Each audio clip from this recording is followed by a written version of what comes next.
জয় মা তারা। আমরা বাবার কাছে আসছি আজ থেকে প্রায় 2010 সাল। তখন আমার মেয়ে সবে ওই 2.5-3 বছরে। সামান্য বাড়ির সমস্যা নিয়ে আসা শুরু করেছিলাম, কিন্তু সেইখান থেকে যাত্রা শুরু বাবার সাথে। তারপর ধীরে ধীরে আমার স্বামীর ব্যবসা বলুন, আমাদের বাড়ির সমস্যা বলুন, নিজেদের মানে কিছু পার্সোনাল সমস্যা বলুন, সব কিছু বাবার কাছে এসে টুকটুক টুকটুক করে অনেকটা সংশোধন হয়েছে। মা তারার আশীর্বাদে, বাবার আশীর্বাদে অনেকটা ভালো আছি। আজ আমার মেয়ে মাধ্যমিক দিয়েছে, 94.7% পেয়ে স্কুলে টপার হয়েছে। বাবার কাছে এসেছিলাম, বাবা মেয়েকে কি কিছু দেবেন? বাবা বলেছিলেন তোর মেয়ে তো স্টার হবে, কোনো চিন্তা নেই, এগিয়ে যাক। এই আশীর্বাদ, এই মনের জোরে আজ আমার মেয়ে এত ভালো মাধ্যমিকে রেজাল্ট করেছে। তার জন্য বাবার কাছে এসেছি। ভবিষ্যতে কি নিয়ে পড়বে সেটা নিয়ে মানে বাবার সঙ্গে কনসালটেশনের জন্য এসেছি। এই আর কি, বাবার আশীর্বাদ আমাদের চলার জীবনের পাথেও মাতারা মাথায় আছেন, এই নিয়ে এগিয়ে চলছি।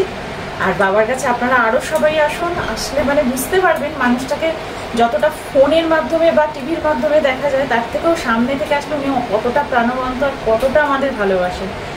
বাবার অনেক উন্নতি হোক, তার সাথে বাবার ভক্ত যেমন আমরা সবাই, আমাদের সকলের ভালো হোক, এটাই মাতারার কাছে চাইব।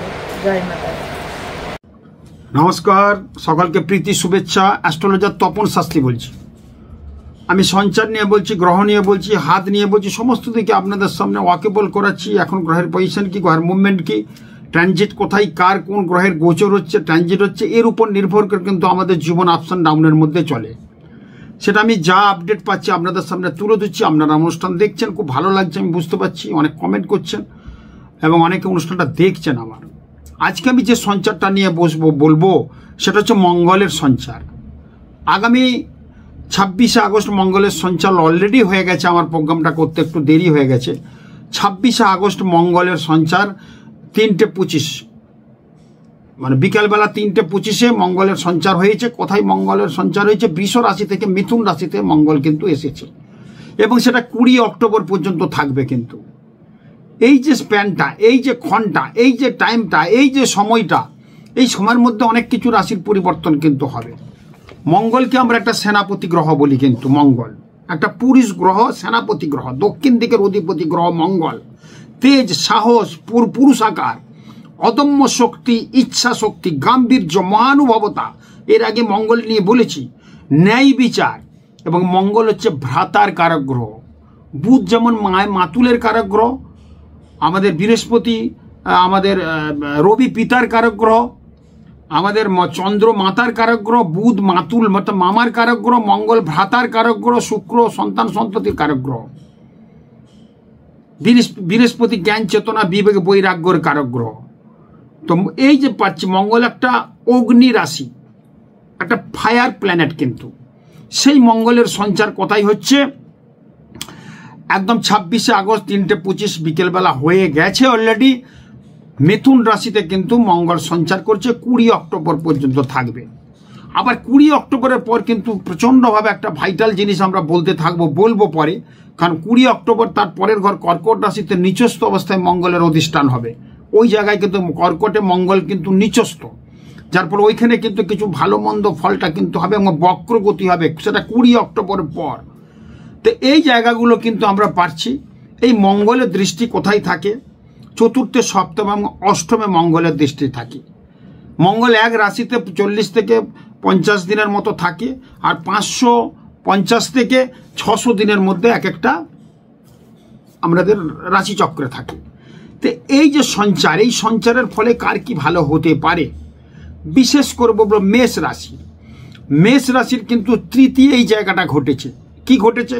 মেষ রাশির দ্বিতীয় বৃষ, তৃতীয় রাশিতে কিন্তু এখানে বসে আছে কি মঙ্গলের সঞ্চার হয়েছে 26শে আগস্টের পর থেকে। এই তৃতীয় ঘর থেকে আমাদের বন্ধু বান্ধব, আত্মীয়, রিলেটিভ বিচার করি। অর্থাৎ বন্ধু মেষ রাশির ক্ষেত্রে ভালো পেয়েছি, যেহেতু মেষ রাশির অধিপতি মঙ্গল। সেই মঙ্গল সঞ্চার হয়েছে কোথায়? মিথুন রাশিতে 26শে আগস্ট 3:20 বিকেলবেলা শুরু হয়ে চলে এসেছেন, মঙ্গল চলে এসেছেন ওইখানে। মঙ্গল একটা ন্যায় নীতির কারক গ্রহ, একটা সাহসী গ্রহ, একটা ফায়ার প্ল্যানেট এবং আগুনের গ্রহ। সেই মঙ্গলের পরে যেহেতু মেষ রাশির অধিপতি কিন্তু মঙ্গল ওখানে ট্রানজিট করেছে, যার ফলে মেষ রাশির ক্ষেত্রে কিন্তু কথা একটু কম বলতে হবে এই সময়ের মধ্যে। এমনি কিন্তু ভালো আছে, খারাপ কিছু নেই। আত্মীয় রিলেটিভের সঙ্গে একটা সম্পর্ক গোলমাল হতে পারে, ডিটোরিয়েট করতে পারে, সেই জায়গাটা একটু খেয়াল রাখতে হবে। বাকি মেষ রাশির তো আমি বলেই এসেছি যথেষ্ট ভালো হওয়ার যোগ প্রবলভাবে আছে। মানসিক একটা অস্থিরতা দেখা দিতে পারে, হঠাৎ কিন্তু চোট আঘাত লাগতে পারে, এগুলো একটু সাবধান বাণী বলে দিলাম। পরপর প্ল্যান্টের পরেই স্প্যানটা বেশি দিন না, 26শে আগস্ট থেকে 20 সেপ্টেম্বর, এই টাইমটা একটু সাবধান সতর্কতার মধ্যে থাকতে হবে বেশি মেষ রাশির ক্ষেত্রে। বৃষ রাশির ক্ষেত্রে বলবো, বৃষ রাশির যে ক্ষেত্রটা হয়েছে সেই ক্ষেত্রটা বলবো আমি যে কালপুরুষের প্রথম ঘর মেষ রাশির, দ্বিতীয় ঘর হচ্ছে বৃষ রাশি, বৃষ রাশির হচ্ছে দ্বিতীয় এই ক্ষেত্রটা হয়েছে। অর্থনৈতিক ব্যাপারটা কিন্তু ভীষণ ভালো হবে যাদের বৃষ রাশি বৃষ লগ্ন। এমনি বৃষ রাশিতে এখন বৃহস্পতির অবস্থান আছে, 1 বছর থাকবে, তো অর্থনৈতিক ব্যাপারটা ভালো হবে। ভ্রাতাভগ্নির সাথে সম্পর্ক গোলমাল হতে পারে, টাকা কিন্তু প্রচুর আসবে, খরচাও কিন্তু হবে, সেদিকে খেয়াল রাখবেন। আর মামার সাথে একটু সম্পর্ক ডিটোরিয়েট হতে পারে, মামার সাথে সম্পর্ক গোলমাল হতে পারে। যাদের বৃষ রাশি বৃষ লগ্ন তাদের ক্ষেত্রে একটু সতর্কতার মধ্যে থাকার জন্য আমি বলবো, একটু সাবধান সতর্কতার মধ্যে থাকবে। কোথাও বেড়াতে যাওয়ার থাকলে সেটা একটু বন্ধ করুন এই একটা মাস, এবং বাইরে যাওয়ার ব্যাপার থাকলে একটু স্টপ করুন। বাড়ি ঘর দোর একা কিন্তু খুলে রাখবেন না, খুলে যাবেন না, বা গেলেও চাবি তালা দেবেন না, লোক রেখে যাবেন, নাহলে বৃষ রাশির বৃষর ক্ষেত্রে বাড়িতে কোনো অঘটন ঘটতে পারে, সেই জায়গা কিন্তু ইন্ডিকেট করছে। মিথুন রাশি মিথুন লগ্ন, মিথুন রাশিতেই এই ঘটনাটা ঘটেছে। মিথুন রাশিতে প্রবেশ হয়েছে 26শে আগস্ট 3:25 বেলা 3:25 কি হয়েছে, বৃষ রাশি থেকে মঙ্গলের সঞ্চার হয়েছে কোথায়, এবং মিথুন রাশিতে, যার ফলে মিথুন রাশি মিথুন লগ্নে যাদের আছে পাওনা টাকা পেয়ে যেতে পারেন। অনেক কিছু ভয় ভীতির মধ্যে আছেন, এটা সাহস বাড়তে পারে। আপনার রাশিতে লগ্নের মধ্যে চলে এসছে মঙ্গল, একটা সাহসী গ্রহ। আপনি কোনো কাজে হাত দিতে পারছেন না, কাজটা হাত দেন, কাজটা সাকসেস হয়ে যাবে। খুব ভালো একটা জায়গা কিন্তু আপনি পাবেন যাদের মিথুন রাশি মিথুন লগ্নে। দেখুন গ্রহের সঞ্চার হচ্ছে না, সেই ঘরে যদি রাশির মধ্যে কোনো গ্রহ না থাকে তাহলে সেটা কিন্তু খারাপ।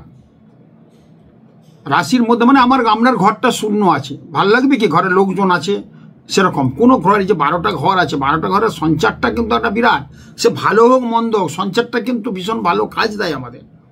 এবারে ভালো গ্রহের সঞ্চার ভালো জায়গায় হলে ভালো কাজ হবে, আর ভালো অশুভ গ্রহের সঞ্চার অশুভ গ্রহ থাকলে অশুভ কাজ হবে। যার ফলে সঞ্চার আর দশা অন্তর্দশা সঞ্চার দুটোই কিন্তু আমাদের জীবন আপস অ্যান্ড ডাউন দেয়, তো এটাই তো নিয়ম। কেউ বলতে পারবে না যে আমি ভালো থাকবো 6 মাস 3 মাস, আমি বারবার বলে আছি। নরেন্দ্র মোদীও বলতে পারবে না, প্রধানমন্ত্রী আমাদের যে আছেন মাননীয় প্রধানমন্ত্রীও বলতে পারবেন আমি 1 বছর ভালো থাকবো, আমার 6 দিন ভালো থাকবো, 20 দিন ভালো থাকবো। আবার আমাদের মুখ্যমন্ত্রী মমতা ব্যানার্জিও বলতে পারবেন না যে আমি 2 বছর ভালো থাকবো, 5 বছর ভালো থাকবো, 2 বছর ভালো থাকবো। এবং সব আমি বিখ্যাত মানুষদের কথা, সব মানুষেরই আপস অ্যান্ড ডাউন কিন্তু যাবে।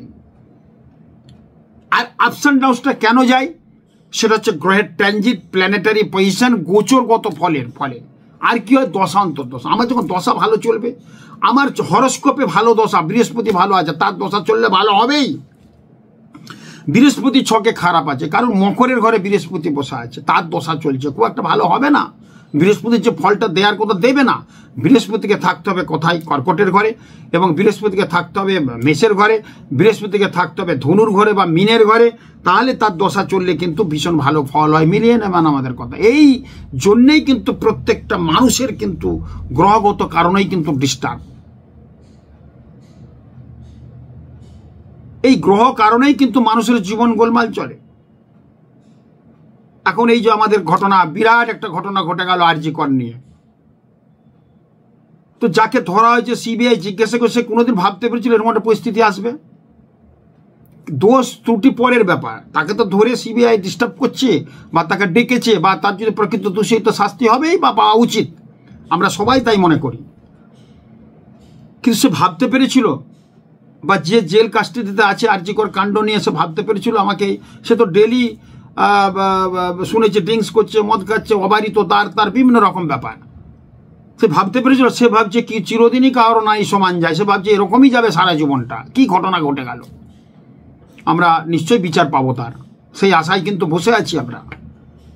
কিন্তু কেউ জানে, আমরা অনেক মন্ত্রীকে দেখেছি বিরাট তার পদে থাকার কথা, কিন্তু সে এমন কাজ করেছে, সে এখন জেলে আছে। 5-7 হাজার টাকা ফল আসতো তার মাসে, খাবার দাবার তার কি ব্যাপার ছিল, কিন্তু সে এখন কোথায় আছে? জেলের ভাত খাচ্ছে, একটু মাংস খাওয়ার জন্য আবেদন করতে হয়েছে, এরকম শুনেছি আমরা। মানে এগুলো কিন্তু গ্রহ, এগুলো বলার উদ্দেশ্য হচ্ছে এগুলো গ্রহ, প্ল্যানেট। দোষ ত্রুটি কি করেছে সেটা পরের ব্যাপার, বিচার বলবে, কিন্তু তাকে তো ঢুকতে হয়েছে। অরবিন্দ কেজরিওয়াল দিল্লির মুখ্যমন্ত্রী, সে এখন জেলে। সে ভাবতে হয়েছিল মুখ্যমন্ত্রী ইয়াং ছেলে, তরতাজা ছেলে, তার আদর্শ চিন্তাভাবনাতে মানুষ তাকে ভোট দিয়ে দিল্লির সিংহাসনে বসিয়েছে। দিল্লির সিংহাসনটা কিন্তু অন্যরকম সিংহাসন, একটা মুখ্যমন্ত্রীর পদ। সে কিন্তু আছে কোথায়? জেলে। একটা মন্ত্রিত্ব থাকলে কি তার চলাফেরা, তার লাইফস্টাইল কি লিড করতো, এখন কি লাইফস্টাইল লিড করছে। আমার এতগুলো কথা বলার উদ্দেশ্য হচ্ছে এইটা হচ্ছে গোচর, ট্রানজিট আর দশা অন্তর্দশা। দশা অন্তর্দশা কিন্তু যদি সাথ না দেয়, দেখবেন কেজরিওয়াল যে সময় জেলে গেছে তখন তার রাহুর দশা চলছিল, শনির অন্তর্দশা চলছিল। আবার তার রাহু শনি কিন্তু ছকে কিন্তু খুব খারাপ ছিল, সেই জন্য এটা হয়েছে। আবার ভালো কি হয়েছে? সে মুখ্যমন্ত্রী হয়েছে। শুক্র তার ভালো, রাজনীতির কারক গ্রহ, শুক্র তার ভালো, বৃহস্পতি তার ভালো, রবি তার উচ্চস্থ, তবে সে ভালো জায়গায় ভালো পদে কিন্তু বসবে।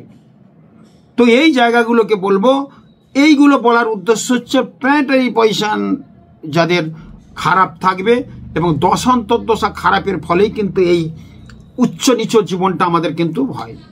এবং কারো জেল হলো না, হাজত হলো না, কিন্তু তার শারীরিক ডিস্টার্ব হতে পারে, তার অর্থ বেরিয়ে যেতে পারে দশা, বাজে দশা চলার ফলে। এই দশা অন্তর্দশায় কিন্তু আমাদের জীবনকে কিন্তু অনেক নিচু নামিয়ে দেয়। তার মধ্যেই এই যে মঙ্গলের এই সঞ্চার 26 আগস্ট 3:20 হয়েছে, মঙ্গলের কি কন্যা রাশি, ধনু রাশি, মকর রাশিতে তার দৃষ্টি কিন্তু থাকবে, যার ফলে কন্যা রাশির বেশ কিছু ভালো হবে, ধনু রাশির ভালো হবে, মকর রাশিরও কিছু ভালো হওয়ার কথা, যদিও মকর রাশি শনির সাথে সাথে চলছে। তা মেষ রাশি, বৃষ রাশি, মিথুন রাশির বললাম। কর্কট রাশির ক্ষেত্রেও একটু ভালো মন্দ মিলিয়ে যাবে, একটু কথা কম বলতে হবে, সাবধান সতর্কতার মধ্যে থাকতে হবে, কিন্তু নালে কিন্তু খুব প্রবলেম হবে। ভাই বোনদের আত্মীয় রিলেটিভের সঙ্গে একটু ডিস্টার্ব হতে পারে, মায়ের সঙ্গে একটু কিন্তু গোলমাল হতে পারে, সম্পর্ক দূষণ হতে পারে এই সঞ্চারের ফলে। একটু শক্ত হওয়ার জন্য একটু শরীর স্বাস্থ্য একটু কাইল হয়ে যেতে পারে কোনো কারণে, রক্তপাত হতে পারে যাদের কর্কট রাশি, কর্কট লগ্ন। সিংহ রাশির ক্ষেত্রে বলবো প্রত্যেক একটু সাবধান সতর্কতার মধ্যে থাকবেন। সিংহ রাশির ক্ষেত্রে যথেষ্ট ভালো আছে, এবং তবু বলবো অ্যাক্সিডেন্ট দুর্ঘটনা থেকে বাঁচবেন, বাইক খুব সাবধানে চালাবেন। এই মকরের মঙ্গল হচ্ছে রক্তপাতের কারক গ্রহ, মঙ্গল হচ্ছে সার্জারির কারক গ্রহ, একটু সাবধান সতর্কতার মধ্যে থাকবেন সিংহ রাশি, সিংহ লগ্নের ক্ষেত্রে। কন্যা রাশির ক্ষেত্রে কিন্তু মঙ্গলের দৃষ্টি আছে ওখানে, ধনু রাশির ক্ষেত্রে দৃষ্টি আছে, মকর রাশির ক্ষেত্রে এই দৃষ্টির ফলে কিন্তু ভালো কিছু হওয়ার যোগ কিন্তু প্রবলভাবে দেখা যাচ্ছে। কন্যা রাশির কন্যা হঠাৎ কিন্তু কিছু অর্থপ্রাপ্তির যোগ আছে। ভ্রাতা ভগ্নির সাথে সম্পর্ক দূষণ ছিল, সেটা ঠিক হবে। মানসিক অস্থিরতা বিভিন্ন দিকে সেটা কিছুটা ভালো হবে। এই একটা মাস ভালো থাকবেন যাদের কন্যা রাশি, কন্যা লগ্ন। তুলা রাশির ক্ষেত্রে বলবো যথেষ্ট ভালো আছে, তবু বলবো সাবধান সতর্কতার মধ্যে থাকবেন। বিদেশ যাত্রার ক্ষেত্রে কিন্তু অনেকটা পথ সুগম হয়ে যাবে, ভালো চাকরির জায়গায় প্রমোশন হওয়ার যোগটা কিন্তু প্রবলভাবে আছে। এবং মঙ্গলের এই সঞ্চার হয়েছে, তুলা রাশির অধিপতি শুক্র মঙ্গলের যে যোগ, সেটা কিন্তু একটা ভালো যোগ। এই যোগের ফলে বিভিন্ন দিক থেকে কিন্তু ভীষণ ভালো কিছু দেওয়ার সম্ভাবনা কিন্তু প্রবল তুলা রাশির ক্ষেত্রে। এরপর আসবো বৃশ্চিক রাশি। বৃশ্চিক রাশির ক্ষেত্রে মিশ্র রাশির অধিপতি কিন্তু মঙ্গল, সেই মঙ্গল কিন্তু মিথুনের ঘরে সঞ্চার হয়েছে। বৃশ্চিক রাশির ক্ষেত্রে যথেষ্ট ভালো হওয়ার যোগ আছে। যাদের বিজনেস আছে মানে ছোটোখাটো যারা বিজনেস করেন তাদের ক্ষেত্রে একটা মাস খুব ভালো চলবে, দারুণ কিন্তু ভালো ফল আছে। যাদের দেখবেন টাকা পয়সা সব অন্যদিকে গোলমাল হয়ে গেছে, কিছু বকেয়া টাকা পেয়ে যাবেন, হঠাৎ করে যে অর্থপ্রাপ্তির আছে বৃশ্চিক রাশি, বৃশ্চিক লগ্নের ক্ষেত্রে দেখবেন অনেক কিছু ভালো হওয়ার যোগ কিন্তু প্রবলভাবে পাচ্ছি। এরপর আসবো ধনু রাশি। ধনু রাশির কিন্তু মঙ্গলের দৃষ্টি, যার ফলে ধনু রাশির অধিপতি বৃহস্পতি, সেই বৃহস্পতি বসে আছে খুব ভালো কমফোর্টেবল জায়গায়, এবং 1 বছর থাকবে বৃষ রাশিতে। তারপরে সেই বৃহস্পতির মঙ্গলের দৃষ্টি আছে এই ধনুর ঘরে, যার ফলে কিন্তু বৃহস্পতি মঙ্গলটা একাকার হয়ে ধনুরাশির ক্ষেত্রে অর্থের জায়গাটা ভীষণ ভালো দেবে, অর্থ প্রচুর পরিমাণে আসবে, অনেক লোন টোন করছেন না, লোনটা শোধ হবে, অনেক লোনের জন্য আপনি ব্যবস্থা করছেন, হচ্ছে না, লোনটা হয়ে যাবে, সর্বক্ষেত্রে বাধাগুলো কাটবে, ভ্রাতা ভগ্নীর সাথে সম্পর্ক দূষণ ছিল ঠিক হবে, সম্পত্তিগত লিটিগেশন থাকলে ঠিক হবে, যাদের ধনুরাশি ধনুলগ্ন। তারপর আসছি কোথায়?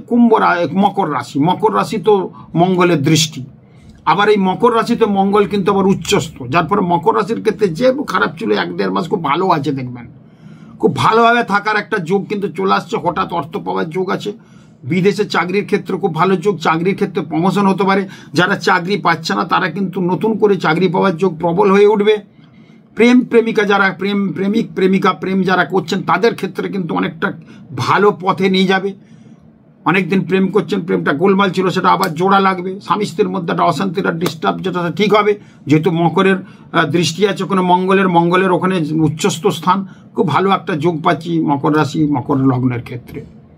কুম্ভ রাশির ক্ষেত্রে কিন্তু ওখানে একটু ডিস্টার্ব আছে, কথা একটু কম বলবেন, কথাটা কম বললে কিন্তু ভালো হবে। কুম্ভ রাশি কুম্ভ লগ্নের পঞ্চমে এই জায়গাটা সৃষ্টি করেছে, একটু কথা কম বলবেন এবং মেপে চোখে চলবেন, সবকিছু একটা মাপযোগ করে চলবেন। এই সময় কাউকে একটা প্রাণ খুলে কথা বলবেন না, আর কাউকে আত্মবিশ্বাসের সাথে কিছু কথা বলে দেবেন না, আপনার শত্রু হয়ে যেতে পারে।